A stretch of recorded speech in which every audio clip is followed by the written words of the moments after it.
नमस्कार दोस्तों। सन 2005 के लगभग की बात है। एक संत थे, बड़े गजब।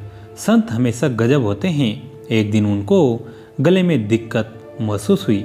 जांच में पता चला एक कीड़ा किसी फल या किसी और माध्यम से उनके गले में पहुंच गया। उनके भक्तों ने उन्हें कारण बताए बिन उन्हें अमेरिका से इलाज करवाने की सलाह दी, पर वो संत नहीं माने। कहने लगे जो होना है वो होकर रहेगा। परंतु भक्त कहाँ मानते। स्वामी जी जबरदस्ती अमेरिका भेज दिया। उन्होंने बहुत मना किया, पर भक्त एक न माने। संत को कारण बताया। उसके बाद संत ने डॉक्टर को कहा कि वो कीड़ा दिखा दो मुझे। डॉक्टर ने दिखा दिया। कीड़ा जीवित था। संत को जीवित कीड़ा देखकर बड़ी प्रसन्नता हुई। अब संत डॉक्टर से कहने लगे कि ऐसा उपचार नहीं हो सकता। गले में पीड़ा भी न हो, यह कीड़ा भी मेरे गले में बिन पीड़ा पलता रहे। डॉक्टर बड़े हैरान हुए। ये क्या कह रहे हो? जिंदा कीड़ा गले में मरना चाहते हैं? ऐसा संभव नहीं। यह कीड़ा आपके आवाज़ को ख़त्म कर इतना दर्द देगा जितना आप अभी पा रहे हैं।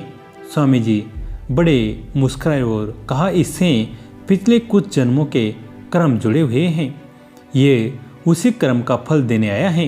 यदि आप इसे निकाल दोगे तो मेरा कर्म फल बीच में ही रुक जाएगा।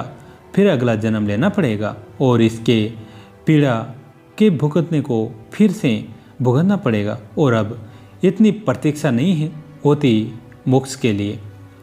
परमात्मा प्रतीक्षा कर रहे हैं। यदि एक जन्म और लिया तो प्रभु भी मेरे लिए व्याकुल हो जाएंगे।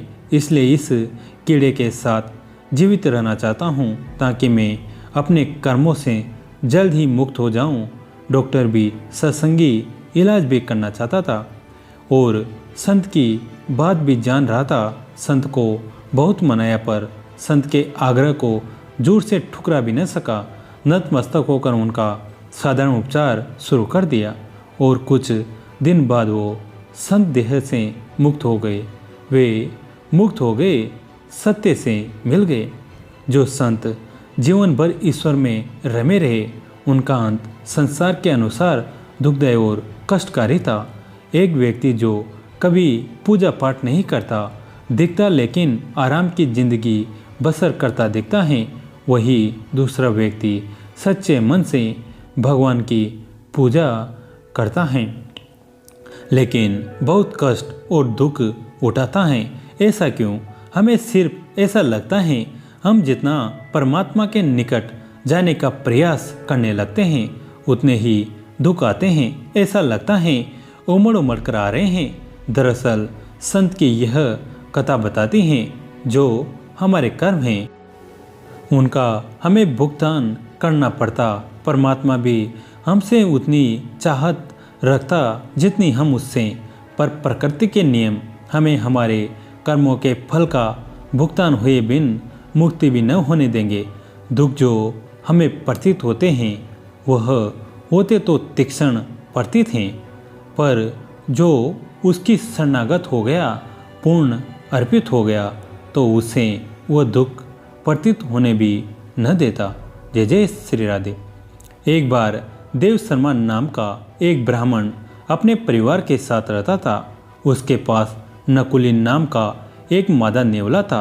जिस दिन ब्राह्मण के घर में पुत्र का जन्म हुआ, उसी दिन नकुली ने भी एक नेवले को जन्म दिया।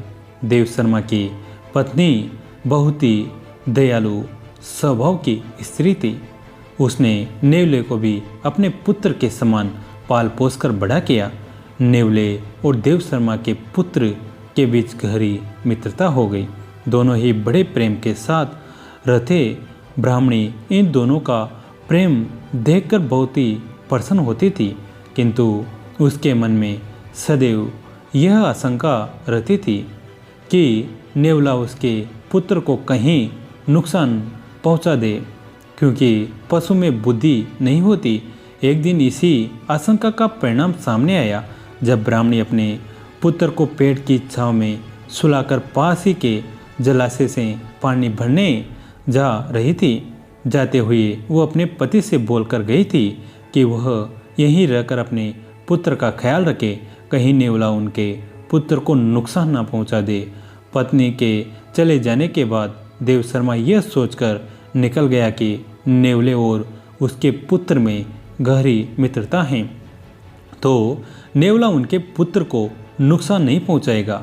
यह विचार करके देव शर्मा नेवले और पुत्र को पेड़ की छांव में छोड़कर भिक्षा लेने निकल गया। थोड़ी देर बाद पेड़ के पास बने एक बिल में से एक काला नाग बाहर आया। नेवले ने उसे देख लिया, यह सोचकर कि कहीं नाग उसके मित्र को नुकसान ना पहुंचा दे। नेवला उस सांप पर टूट पड़ा। नेवला खुद शत विशत होकर भी उस सांप के टुकड़े टुकड़े कर दिए। अब नेवला उसी ओर चल पड़ा जिस ओर देव शर्मा की पत्नी जल भरने गई हुई थी। जब ब्राह्मणी ने नेवले को सदविशत और खून से लथपथ देखा तो उसके मन में आशंका हुई कि कहीं नेवले ने उसके पुत्र की हत्या ना कर दी। यह विचार करते ही ब्राह्मणी को क्रोध आया। एवं क्रोध में उसने अपने सर पर रखे जल से भरे पात्र को नेवले के ऊपर फेंक दिया। नेवला यह वार सहन नहीं कर पाया और उसके प्राण पखेरु हो गए। तत्पश्चात ब्राह्मणी भागती हुई वृक्ष के पास पहुंची तो उसने पाया कि उसका पुत्र शांति से सो रहा था और कुछ दूर एक बड़ा सा सांप मरा पड़ा था। तभी ब्राह्मणी को सारी बात का ज्ञान हो गया। उसका हृदय पश्चाताप के कारण फटा जा रहा था और वह विलाप करती हुई अपने पुत्र के पास बैठ गई। इसी बीच देव शर्मा भी वहां पहुंच गया और उसने अपनी पत्नी को विलाप करते हुए देखा तो उसका मन भी संसित हो गया, किंतु अपने पुत्र को सही सलामत देखकर उसका मन शांत हो गया। ब्राह्मणी ने विलाप करते करते नेवले की मृत्यु का समाचार सुनाया और कहा, अगर तुम मेरी बात मानकर यहीं रुक जाते तो यह घटना घटित नहीं होती, पर तुमने मेरा कहना नहीं माना, जिसका परिणाम यह हुआ है। बिना विचार किए कोई कार्य नहीं करना चाहिए, वरना बाद में पश्चाताप के सिवाय कुछ नहीं होता। दोस्तों, कैसी लगी ये कहानी कमेंट में ज़रूर बताइएगा।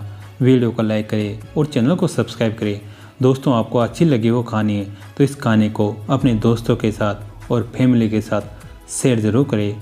कहानी अंत तक देखने के लिए आप सभी का तहे दिल से धन्यवाद।